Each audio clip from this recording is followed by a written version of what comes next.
Welcome back to Chris versus Juan, game number 2 in the Empire Collective Cup Platinum League. Score is currently 1-0 to Juan after that first game on Hideout. A very good play from him, choosing of course to play as the Spanish against the Mongols there. And, you know, you could argue that that map kind of favored him. It was a fairly easy wall, and it's one of the only maps in the light pack, the TEC light pack, that actually is fairly easy to wall up. The others are all very open, or they're water maps. So I think Juan took maybe a fairly big risk playing as the Spanish there. I mean, if it had been a water map or a hybrid map, let's say it was Descent Ring, I mean, I would have expected Chris to have an advantage based on the Civ alone.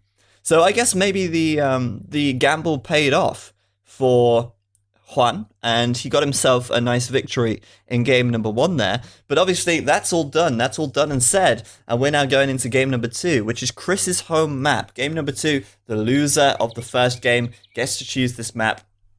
And he's just chosen to play Standard Arabia. And of course, what a surprise. It's an Aztec war, again, for like the 3rd time in a row. And I think at this stage, we can probably expect to see Aztec wars in most setups, except some. Obviously, Eddie versus Hera earlier on, I can only assume that Eddie chose Arena as his home map, but most players will have chosen Arabia, and I think Hera probably would have chosen Arabia as his home map, and probably chosen to play the Huns instead of the Aztecs. But obviously, the Aztecs are the favored civ when it comes to choosing hidden civs in an Arabia setting. So there's no lag, don't worry. This is basically paused at the moment. One of the players has paused the game. Don't know why, but the game will be resuming in just a moment. Don't worry, it's not stuck, it's not frozen, it's just a pause, because this is a live game, of course, and if the players pause, so do we. Alright, so down to the southwest of the map in the green, we've got Chris, and he's playing, of course, as the Aztecs, and over to the east of the map in that hot-ass pink, love that, Juan playing as the Aztecs as well. Obviously, this is Chris's home map, and, you know, in my time, I've probably watched Chris play 30 or 40 Aztec wars on Arabia. I've seen him play Aztecs so many times in like the last 4 years of casting AOC. This is a setting that I've seen Chris perform well in over and over and over again, and I've got no surprises at all that he's chosen this setup. And I think Juan, obviously anticipating Aztecs from Chris, has chosen Aztecs himself, and honestly, that's kind of expected because the players will more often than not choose to play Aztecs on this map because they're just so strong. They're just so strong, and their drush, you know, really sets them apart from a lot of other civs, allowing them to gain a potential early advantage if they're not matched with another 5 militia drush. It's a difficult thing to combat. Anyway, we'll have a quick look at the maps and see how it goes. By the way, Chris is much more likely to follow a standard meta game here, I feel. I feel like Chris is much more likely to do, you know, a drush, fast castle, crossbows, into eagles. Whereas we've seen in a few of these Aztec wars, some of the players doing forwards, and doing like Jaguar warriors and things like that. I kind of expect Chris to play a very standard metagame kind of style game here. If anything, I think there might be some more variation from Juan. Maybe Juan will try a forward or something like that. Maybe man-at-arms. But I don't know. I mean, I've not seen Chris play Aztecs on Arabia for a long while. And, I mean, he can certainly improvise a little bit as well. But I kind of expect to see Chris play more of a standard meta kind of game. Whereas Juan might play a little more strangely. Who knows? At the moment, though, obviously off to a pretty bad start is Juan. He's at 4 minutes and 8 seconds. He could call for a restart before the 5-minute mark, but he's not called it yet, and he's struggling. He's struggling to find those resources. His TC has fallen idle. Well, it's not fallen idle. It's about to fall idle. As oh Jesus Christ, this is horrible. What's he doing? He didn't find his sheep. He's not found his boar. He's gone and... Oh, man, this is so bad for him. Why is he not calling a re? 3, 2, 1, yeah. Oh, whoa. Really? Really? Chris is calling for a restart. Oh my god. I don't believe that. Chris called a restart. And Juan had, like, the worst map. And yet it was Chris calling the re there. Okay. That's strange. I can't believe it. I can't believe that. If Chris had played on that game, I would have probably gone about 85% Chris to win. Just because Juan had an idle TC, he hadn't found his boar, he hadn't found all of his sheep, and Chris called the re. I don't believe that. That was ridiculous. Alright, well, there you go. Suit yourself. That re. Oh, goodness me. Oh, goodness me. If only Chris knew. If only he knew. Ah. Oh. If he watches the replay of that, he is gonna kick himself so hard. Especially if he loses it now. And Juan gets away with that. Juan had like the worst start in ages I've ever seen, and he just gets away with it scot-free. You know, I'm not mad, no, I'm just like amazed. I'm amazed. It's so unlucky for Chris, like, he doesn't even know. So Chris called a restart. I can only assume he wasn't happy with his map or whatever, but like he didn't even have his boar stolen or anything. You know, that was a prime example right there of how going out to try and steal your opponent's boar before you found your own resources can be really risky. Juan fucked himself so hard. Anyway, thank you very much, Mr. Salfix, for resubscribing 8 months in a row. You bay. Okay, so there you have it. Yeah, that was ridiculous. So ridiculous. Almost 700 of us. Well, hopefully we didn't lose any viewers there. We'll be going into game number 2 again now in just a second. There is a limit on restarts. Players can only restart once per series. So Chris cannot restart now. If Juan, like, lames all of his boar and, like, screws him up, nothing Chris can do about it. He's already called his re. Alright, so here we go.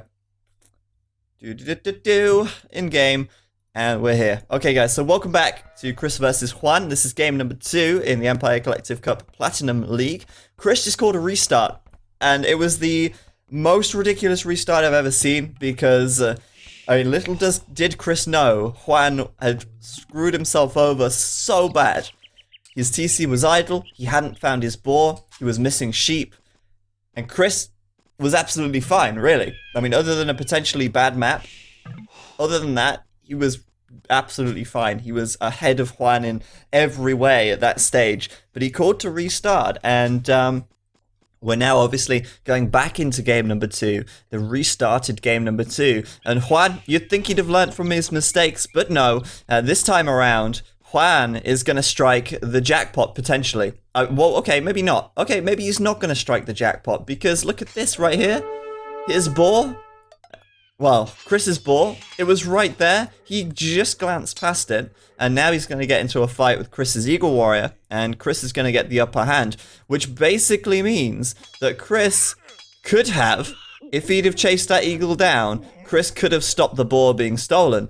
What's actually happened is Chris has had his boar stolen. Why? Because Juan didn't lose too much HP on this eagle. Now, Juan's got to be very careful. 11 HP left. That boar will fuck him up if he is not careful here. But with a bit of nice micro, Juan will successfully steal the boar. And I can't believe this. I cannot believe this. Because last game, like, I can't even, like, put into words now how, like, Chris has screwed himself over with this whole situation.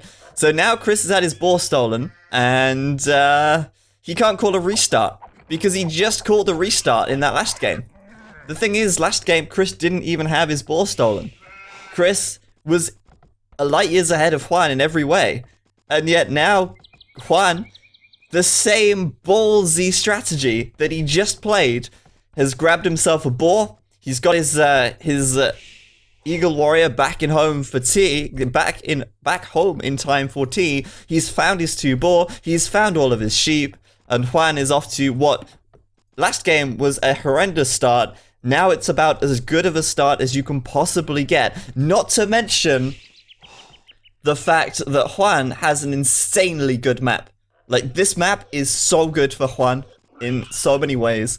Look how easy this wall is on the left-hand side. He's walled that. He can wall this. Completely walled up. This wood line, it goes across the front of his base. He can wall this, and he's basically walled up. A little bit of a wall here, and he's got a choke point towards his TC. The gold's on the back. That's lovely. Chris, okay, he's got an okay wall as well. This wood's nice. This is a really nice wood. He's got a sexy back gold. That is some sexy back gold right there. He's got an easy wall on the left side. He could wall across the front with buildings at the top of this hill, so his map is, you know, by no means bad. But goodness me, he's down to a boar. He's obviously going to have to take his deer, and, you know, redeeming factor here for Chris is he actually has 6 deer now, which is really nice. He's got 6, so that's something. And the way that Juan has walled is he has walled these deer outside of his base. So, you know, it's not all bad for Chris. It's certainly not ideal, but it's not all bad. Yeah, I think his map is more than redeemable for this situation. And Juan, with this easy wall now, I almost get the feeling like he's not even going to bother rushing this. He's actually not got the wood for it. He's taking his 3rd boar now. Why rush? Why does he need to rush? He doesn't. He's got so much food. He could just do a straight up fast castle. He could just do a fast feudal. Whatever he wants to do. With such an easy wall off, with every advantage right now. All the balls are in his court, so to speak. And honestly, Juan is it's such a nice position. And this is so good. He's got 5 sheep still. He's just taking his 3rd boar. Chris, meanwhile, chomping on his sheep. He's only got 2 left.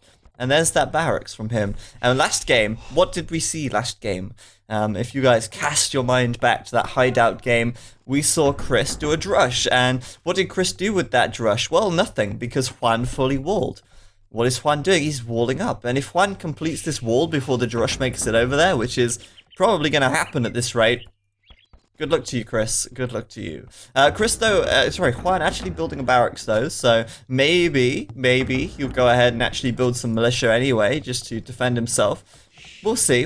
He's got a bunch of villagers out on berries here. He's still taking his sheep. He's still taking his boar. But the barracks is obviously very, very late for a drush. If anything, it's probably going to be a fast feudal followed by man-at-arms, rather than a drush, a 5 militia drush. So, Juan here... Actually, no, okay, I was wrong. He is going to do a 5 militia drush, okay. Obviously, it's very delayed, and it might just be more for defensive purposes, but with 3 boar, like I say, all the boars are in his court. He could very easily just sit back now and fast castle on the back of this drush comfortably. Chris going to grab these deer, though, and like I say, that's probably going to redeem things for him a little bit. These deer are going to mean that he can actually get the food back, the food that he lost from that boar, and he's now moving out with his militia. How many militia has he done? How many will he do?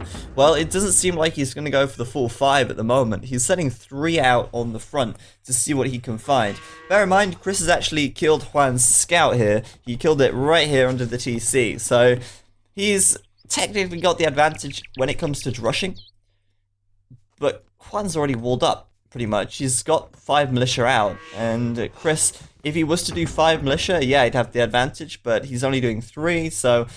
Juan should win this fight if they fight one-on-one, toe-to-toe, and without any hills. If Chris fights downhill, maybe he could make something work with his scout being in there as well. But at the moment, Chris is going to... Juan going to move all the way around the edge and leave it at that, leaving his walls to keep him nice and safe at home. Going to wall up on this right side as well, and he's up to the feudal age. Juan... clicking up to feudal now. Chris, not quite there on the food. There we go. Now up to feudal as well. As he drops off these deer on the front, I think, and just, well, garrisons his farmers. So, at the moment, we're just going to wait to see what Juan does, I guess. I mean, once he gets to feudal, he may as well do man-at-arms. He may as well do man-at-arm upgrade. He's got 5 militia out. Man-at-arms, he's going to be able to afford it easily. And like I say, it's not that bad for Chris because Juan didn't take any deer. So that's 140 food times 3 that Juan didn't take.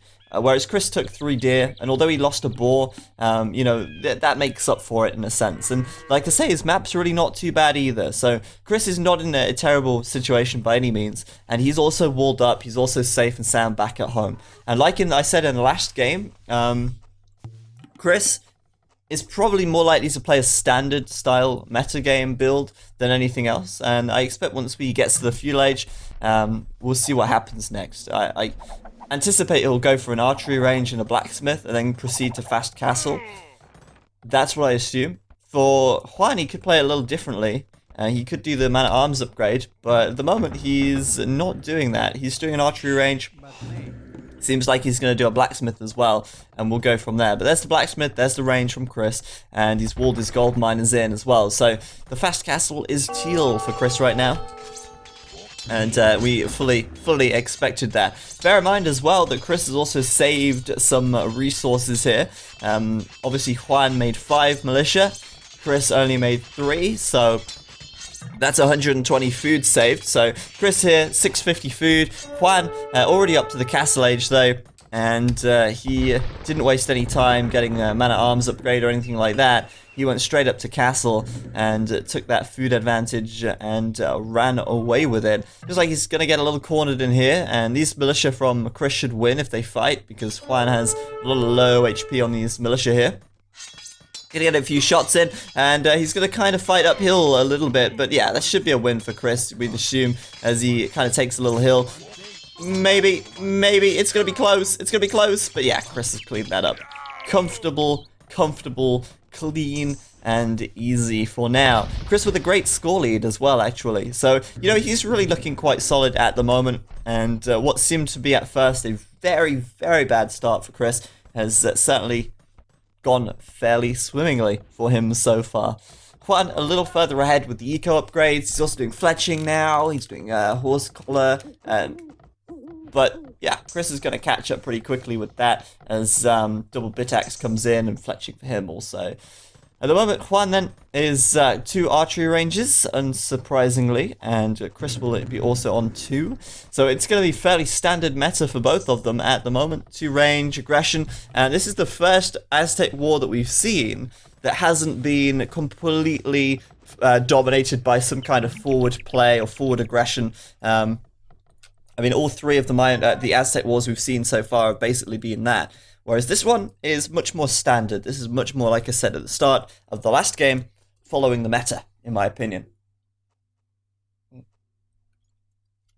Yeah, Hockey Sam in this chat says he thinks that Juan shouldn't have drushed. I kind of feel the same way. The thing is, I don't think Juan had enough scouting. By the time Juan was building his drush, he hadn't actually scouted Chris's base, so he couldn't see how easy it was to wall. And obviously, you know, a drush can be incredibly effective if your opponent isn't walled up. But obviously, its biggest counter is walls, and he was able to wall up successfully, which meant Juan's drush was effectively useless. If he'd have saved all of that food and gold and invested it into getting castles sooner, would have been a different story altogether. Chris then up to castle now as well, and retaining that score lead for the time being, grabbing a new TC on the front, and that's a really interesting place for a TC, isn't it? I wonder why he's put it there. I guess the reason for it is because he actually, I don't know actually. It's an interesting place for a TC. It's very far forwards, and generally speaking, it's kind of risky to build your TCs right out on the front, because if your opponent comes forwards with like mangonels, or if they just win the forward aggression, they can very easily pressure this TC and bring it down. He's not really built it on any resource other than wood as well. And sure, he can put plenty of farms around this, which is probably going to be risky as well, since again, it's on the front. If he was to farm here, Juan could easily kill villagers with his crossbows. So I think that's a weird position for a TC, when Chris has a really nice wood down here. He could have built a TC down here and put farms around it and had the wood just fine. So I don't know, a bit of an interesting TC placement. And yeah, I mean, obviously it's on the top of a hill, which is something, but a TC is not really holding down a hill when your opponents are going to be able to make mangonels, because TCs do nothing against them. So I don't know, interesting. Juan breaking his way through at the back as well, and coming in with the crossbows, but immediately turning around. I guess he's Let's see, his line of sight. Yeah, he probably just saw these crossbows here, and he's got the hill advantage, so this is an easy fight for him to take if Chris decides to push up. Instead, Chris is moving around to this right side, and Juan keeping his way away. If he could group his crossbows up, though, he should win that fight easily. Both of these guys are on crossbow, but Chris doesn't have bodkin arrow yet, so attack advantage for Juan. By any means. And there you go. So Chris immediately then, I mean, he's had to garrison his villagers in this TC so many times now. He's trying to build a siege workshop here. But the siege workshop for Juan is already up. And this Mangonel is probably going to kill either some villagers or it'll start attacking the TC. And this TC from Chris is so useless. Yeah, like I said, it's not the best place to build this TC in my opinion. And Juan now coming in at the back as well. And interesting, you know what, look at this. He's attacking this house. Why is he attacking that house? Because he wants to bait Chris's army away from this front area. If he can keep Chris's army back here, they're not any threat to his Mangonels on the front. They're not any threat to this army on the front. And so Chris is feeling the heat on this TC now. And he's forced to obviously build a siege workshop anyway to try and counter these Mangonels. But this siege workshop's kind of a waste. He's going to have to delete it or he'll lose it anyway. And Chris now building Mangonels. 3 Mangonels versus 1, and Juan not paying enough attention, it seems. Going to trade 1 for 1 still, and that's still, well, now a 2-0 Mangonel in favor of Juan. And the thing that is really important when it comes down to Mangonel wars, you have to either match or get ahead in Mangonel count. Otherwise, it's an uphill battle, and you'll never win the Mangonel war. And with these crossbows here, a superior number of crossbows, with more Mangonels out, Juan's got this TC. And this TC, well, I mean, this TC should be his. This army can't get close to Mangonels on the hill, and down goes the town center. I mean, it's as simple as that. It was a terrible place, and Chris, oh god, that really hurts. That really hurts. Mangonel down yet again. The TC is lost. What can he do? What can he do? So, great play by Juan so far, and yet somehow, magically, Chris still has this score lead. How is he doing that? Well, again, last game we saw a similar thing from Juan. High aggression. Sure, he's walling up. It looks like on the surface, he's playing defensively, and he's walling up. But, oh wow, nicely dodged, by the way. Really well played there. Another man. Chris is just going to be so pissed right now. Oh my god, Chris is going to be so pissed. Like, what, 4 Mangonels down for killing 1? That's really, really bad for him. And, yeah, 4 Mangonels. What's he going to do? If he goes Eagles, the crossbows are going to kill him because he has no upgrades. He's got to build another siege workshop. Everything on the front is gone. And, yeah, like I was saying, on the surface, it seems like Juan is playing defensively by walling up. But in reality, he's actually playing really aggressively these games. And it's Chris who's trying to boom on 3 TCs.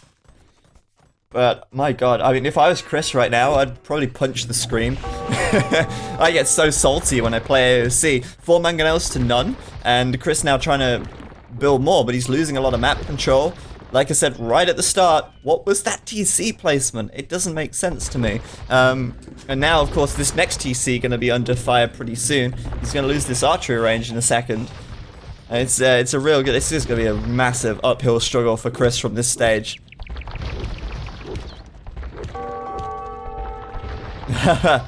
Don't name your band Mangonels and stuff. That sounds like it should be a deadmau5 song rather than a band name.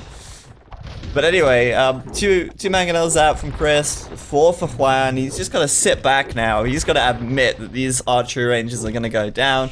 Meanwhile, back at home, Juan is now... Like, this is the thing. He did this last game. He got really aggressive. He put a lot of pressure on. He hurt his enemy's economy. And then he built his 2nd and 3rd TC when that was all said and done. And Juan now 65 villagers, Chris on 59. He's got so much advantage here, and it's got to come down to Chris winning this Mangonel war. If Chris can't kill these Mangonels, it's basically game over for him, I feel. He's got 3, he still needs another one. Still needs another one. He's doing a barracks now at the back. He's doing another barracks at the back. And, okay, so Chris is going to go for the Imperial Age pretty soon. Still unable to kill these Mangonels, though. And he's just probably thinking, what is this sorcery? What is this sorcery? How can Juan realistically do this? He's got 5 kills to 1 with mangonels so far. Chris is going to try and sneakily come in and get another one. Is he going to succeed? Yes! Go, Chris! You can do this! You can do it! Oh! You got another one!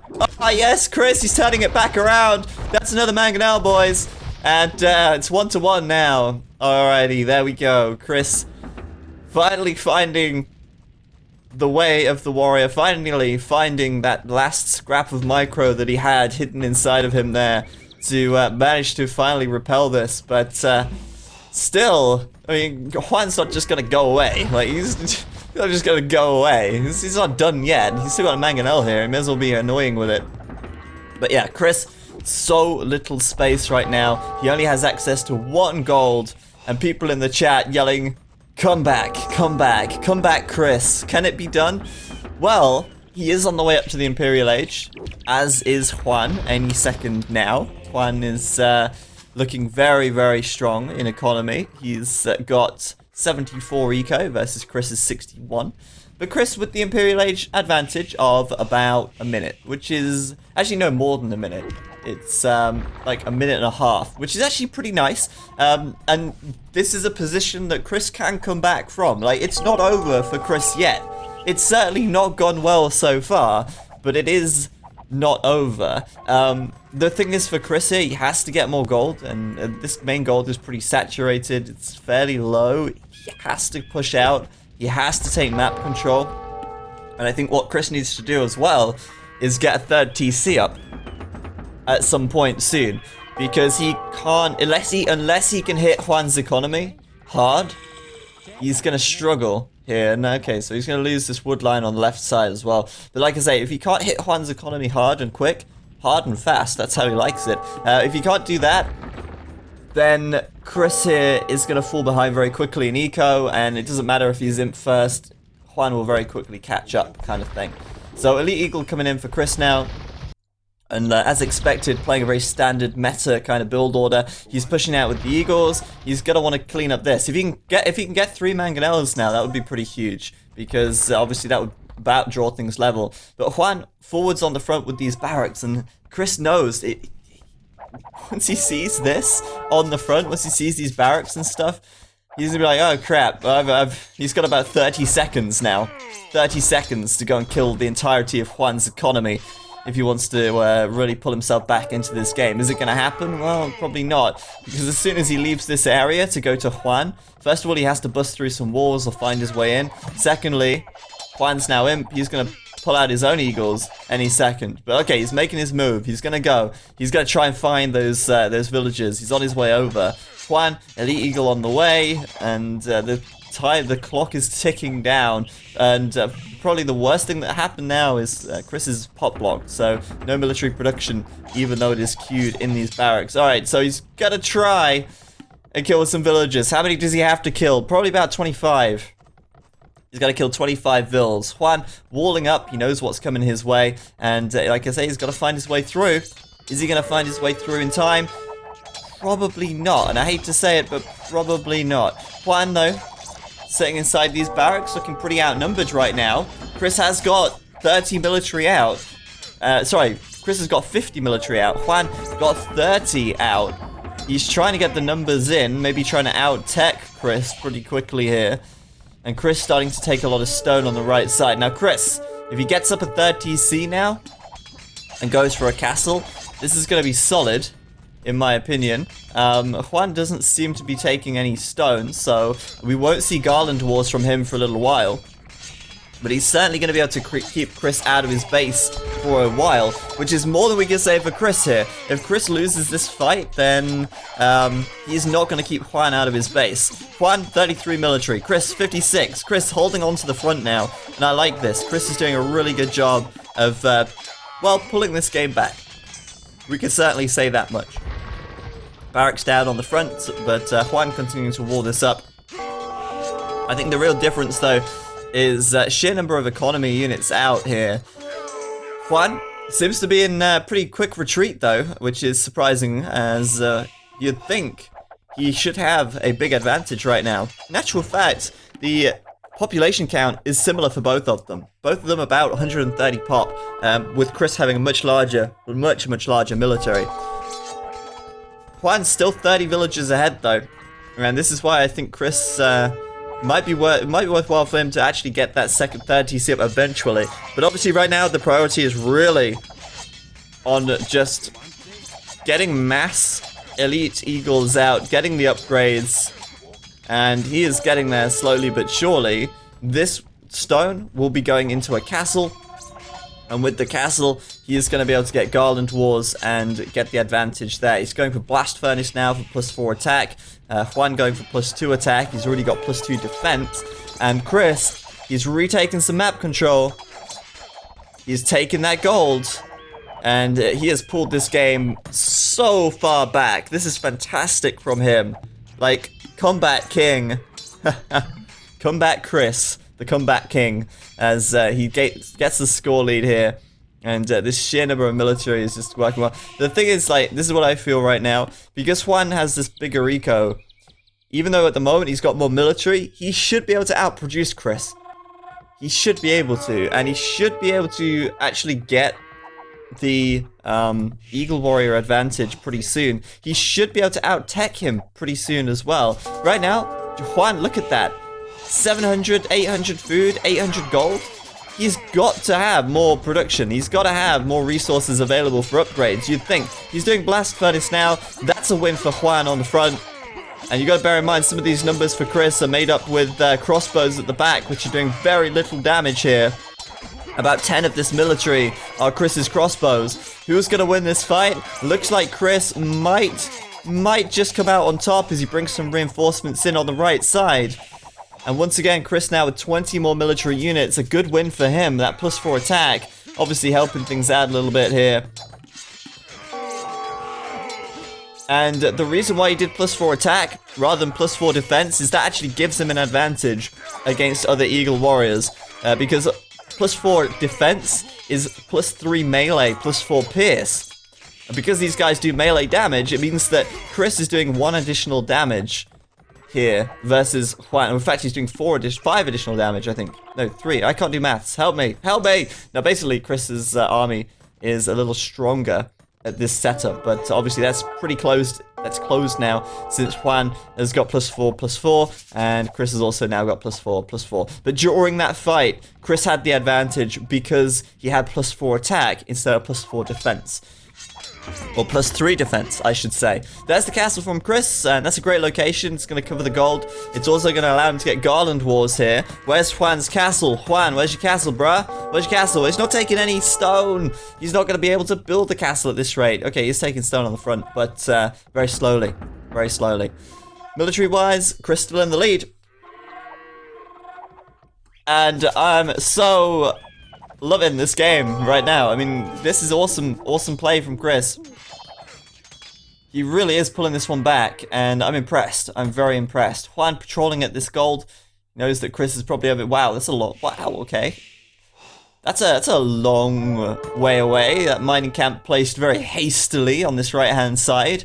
These villagers need a long way to travel. It's a good job they've got wheelbarrows and hand carts. Otherwise, they might just struggle to drop their resources off. Anyway, Juan right here, gonna have yet another fight, but even on the upgrades, and Chris should be getting Garland Wars soon. He's not quite got the gold yet, though, and obviously focusing now on getting more units rather than anything else. Looking at the relics, well, Chris doesn't have a monastery, which is a shame. Juan, 2 relics already, and as the game goes on, relics are going to be really important. So Juan, it did look dicey for a minute, but now it's starting to look like, well, with 3 relics in, well, with 3 relics about to come in, maybe a 4th on this right side, he's certainly going to have more potential for longer lasting, or making his resources last a little longer here. But still, it could still go either way. Juan right now raiding in the back of Chris's base. He still has about 30 extra villagers as well, which is really substantial. Yet somehow, Juan still hasn't been able to get a castle and Garland Wars. He's doing man-at-arms. He looks like he's going down the champion line. Obviously, Champion's a little more cost-effective against Eagles, especially when you consider how the Aztecs have fantastic farms. So, you know, more cost-effective to go down the Champion route. Obviously, Champion's not quite as good at raiding. And on this right side, Chris here going to deny the gold from Juan. Maybe even going to get a fight as well, but Juan should win that fight. But, oh, should he? No, he damn shouldn't, because Chris has Garland Wars, which is +8 attack versus +4. Juan going to fall back to his long swords here. And Juan here with 2 extra units, 2-handed swordsman on the way. Eagles on the prowl. And it's looking pretty good for Chris right now, let's be honest. It's all going to come down to this fight with these long swords. And I think Chris probably wants to attack sooner rather than later with this +8 here. Because once these guys get champion, it's not going to become so cost effective to attack with these units. Maybe Chris might consider going into Jaguars, in which case that could really screw Juan, because Jaguars would kill everything. But he's going to get the hell out of there. He seems a little outnumbered, actually. And we should have a quick look at the military minimap for Chris, because he's got a bunch of units on the front here that aren't actually in this fight at all. And that's no good. Both these guys right now looking pretty solid. Juan retaking the score lead, though, as his population hits 200. Not only does he have more villagers, but he also has now more military. 20 more military, 20 more villagers. And Juan sitting at 195 pop, 5 population from the limit. And for Juan, the sky is the limit. He's looking very strong still. I feel like, you know, Chris has done an insane job to get back into this the way he has. And these guys both just walked straight past each other, which was really strange. By the way, Juan with the 3rd relic now coming in. Looking where the other one was. Chris, though, looking to raid. And it seems like he's trying to keep these Eagles kind of split up and just all over the place. Juan upgrading to 2-handed swordsman, the best looking unit in the game. But look how slow they are. They're like slow, but very strong. But that's not good enough. I mean, by the time they've reacted to this aggression, Chris has already cleared out, and he's gone. He's out of there. He's out of there. Chris, though, going to lose this gold on the right side, and obviously Eagles are really primarily raiding units. Chris looking to raid on the left as well by taking down these houses and such. But that's not going to happen right now. Chris on the right side, though, continuing to raid successfully. And Juan, for the first time this game, probably, actually has less villagers than Chris right now. Chris, though, also losing some villagers on the right side, but not after Juan losing a bunch more on this gold mine. So, looking really good at the moment for, I guess, both of these guys in different ways. Chris really pulling it back, killing a lot of villagers. And Juan, way ahead in military count, and just getting ready to raid himself to try and even the scores a little bit. The champion's nearly done for Juan now. And I think he's, with a little bit of siege or something, he can just basically strong arm his way forwards and get a comfortable aggression on the front. The Eagles coming in at the back, though, that's definitely going to force a reaction from Chris. And Chris here running right back into his base. This forward aggression gonna have to retreat away, but lumber camp. The weakness in Juan's wall, a lumber camp. Down it goes, and Juan gonna lose some more villagers, but not before Chris has lost a few in his own economy here as well. That's a lot of units on the front now. The only thing is here, Juan does not have +8. He only has +4. He still doesn't have a castle. He still doesn't have Garland Wars. So very interesting that he's neglected that castle for so long. Such a powerful tech for the Aztecs, but you saw how quick those champions chewed through those Eagles. And they will continue to do just that. Obviously they have more melee armor, they have more attack when they're fully upgraded, they have more health. Champions are good. The only downside is their speed. They are very, very slow. Look at this. Chris getting cheeky on this right-hand side. Juan trying to build a TC here, but Chris is like, nope, castle on the hill. What you gonna do? Chris, though, probably not gonna finish that castle by the looks of things, because Juan on the way over there with a few eagles. Gonna clean those villages up, it seems, before that castle is done. But Chris making the move that I wanted him to make earlier on, and actually going ahead now and doing the Jaguars. This is the way forwards for Chris. Jaguar warriors are going to be fantastic. They will kill these champions in seconds. The attack bonus they have is so good against infantry. And all that Juan has done so far is infantry, infantry, infantry. And I worry that Juan, if he gets countered here with Jags, he might not be able to switch into a counter to Jags as well. He might not have enough resources, but he doesn't care. Now this, I think, is what 8th Wonder was trying to do when he was playing against Riot. You remember 8th Wonder was making mass champions against Riot's Jaguars? Well, this is, I think, how we wanted it to go. This many champions on the front. Doesn't matter if you've got Jaguars at this stage, because if you're so outnumbered, that attack advantage doesn't come into play as much, because the champions will destroy you.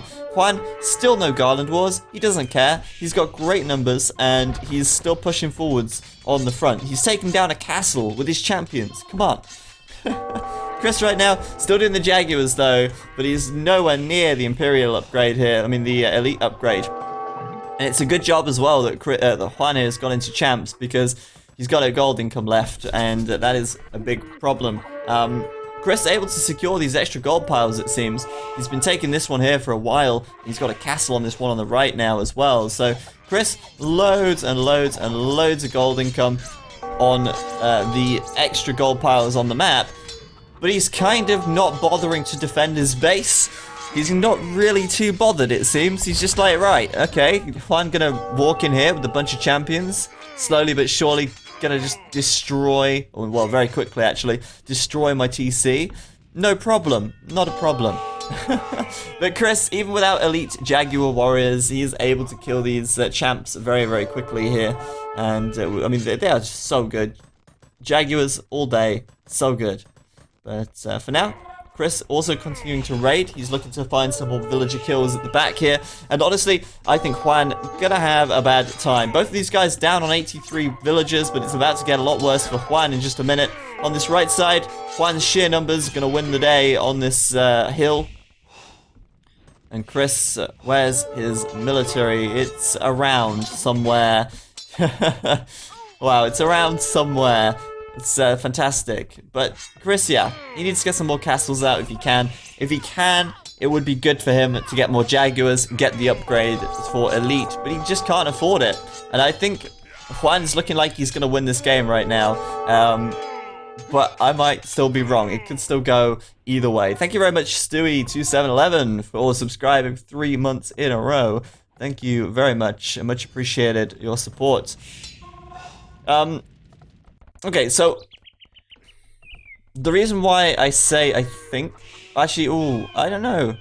It's hard to say. Basically, the reason why I think Juan could win this, I'll kind of give a reason why I think both of them could win it then. How about that? The reason I think Juan could win this is because champions are a lot cheaper. He's got 3 relics back at home, so he can keep making champions. Like, that's no problem. If he fights well against the Jaguars, if he picks his fights well, he can win that as well. And you just saw there, outnumbering Chris, he was easily able to take them down. Now for Chris, although he's got these extra golds, he doesn't have a lot of gold in the bank. There's not a lot of gold left on the map.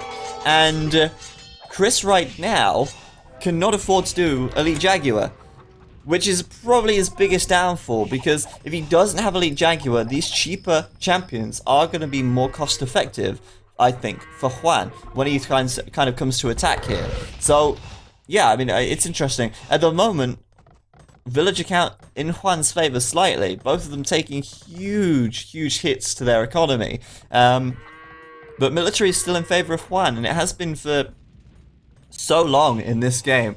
There aren't any sub drops at the moment because I don't want it to be really annoying with the sub drops. Obviously, the message still comes up on screen though, so hopefully you guys can appreciate that.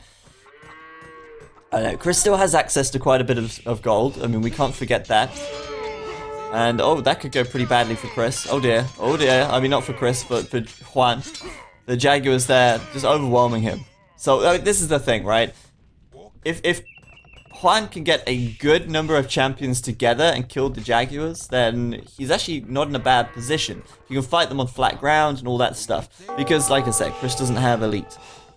If Chris keeps fighting like this and cleaning up small groups, then it's going to be easy for him he's got enough gold to keep making the Jaguars. He's just not really got the resources to upgrade them to elite at the moment. Still, he's continuing to raid. Still, he's going to find some villagers to kill. He's trying to keep building villagers as well. He's actually got some villager production going now. I think both of them probably need to keep villagers coming out. Juan, not too many villagers queued up, and I think Chris probably going to take the villager lead. But finally, Juan finally doing Garland Wars now. He's actually got his castle out at last. Garland Wars 50% of the way, and it's only an hour of game time. It's taken him quite some time to get that upgrade. But it's so important, because an extra 4 attack, that is huge, man. And when it comes to these champions, he needs that, because he's playing against Jags. So if he can get Garland Wars here, which he's now done, he could come in and fight this army. And if he wins this fight, I think Juan will win the game. I know the scores are in favor of Chris right now, but oh god, Chris, he's doing it. He's doing Elite Jaguar Warrior. It's on 65%. Holy shit, no. For Juan, this is so bad because he's going to be a bit late to the fight. Elite Jaguar Warrior just completing there. And now Juan could be in trouble. I think he needed Garland Wars and he needed to attack sooner. That's my thoughts anyway. Now that Chris has got elite, I think he might take the game home. He's still making enough Jaguars, it seems, and I mean now they're fully upgraded. So this is a big problem for Juan. Chris still has no relics. He still has a little bit of gold income, and that should be enough for now to see him through. We'll see. Juan coming in, and Chris is pretty trapped in there, so he's got to fight. He's got no choice. Will Juan win this fight? Well, he's got huge numbers. He's got big numbers in here. Chris coming in from behind, though, with some Jags as well. Chris's army seems to be all over the place. He's got some up on this right side also. This is a big fight here for Juan, and I think he's actually caught Chris out a little bit. Chris probably didn't want to take that fight, so he's ran away with these guys on the right side. And it seems like we got some Jags coming out for Juan as well. And there you go. Good play by Juan. He took the fight that he needed. But, you know, if Chris had had his whole army there, I think that would have been a different story altogether. Chris taking a bit of a beating, though, but he's still now got the military lead. That fight put Chris in the military lead with 43 military versus Juan's 38. And he's going to continue to win these fights. Now he's got elite Jaguars out. So it's a bit worrying. Jaguars at the back as well, like we said a little while ago. Kill advantage here. They're going to get a bunch of kills, aren't they? Look how quickly these champions are going to die. Look how difficult this is going to be for Juan to take these elite Jaguars down. No Sweaterino for Chris right there. And this fight on the hill could go in a similar direction. For Juan, it could go in a similar direction. And at this stage of the game, Juan cannot switch to a counter to these units. Like, he could maybe do some Jaguars of his own here or there, but he can't counter them now. He can't start doing, like, Arbalest or anything like that. There's no option there, because he just doesn't have the gold now. Sure, he's got 3 relics. That's nice, but it's not enough, really. These Jags in the back, still raiding, still causing problems. And now I will safely say this is Chris's game at this point. If Chris still didn't have Elite Jaguar, I'd say Juan could have it. But right now, I think this is Chris's game, and we'll see Juan start to lose these fights more and more and more, and he's going to struggle getting his military up past what it is now. He's down to 10 military, Chris on 45, he's mined out all the gold, it's all gone. And Chris now collecting some relics. He's also building up on this right side with a couple of siege workshops and some barracks. So we'll see what he's going to plan to do there. Maybe, well, I don't even know. We'll see. He's doing pikes, so probably going to just get ready to do some trash now. But Juan, he's not really left with a whole lot. The Jaguar's going to be able to keep pushing in time after time. Capped Ram coming in for Chris. So finally now getting some siege out. And I can't believe Chris has managed to pull this game back. He has played really well.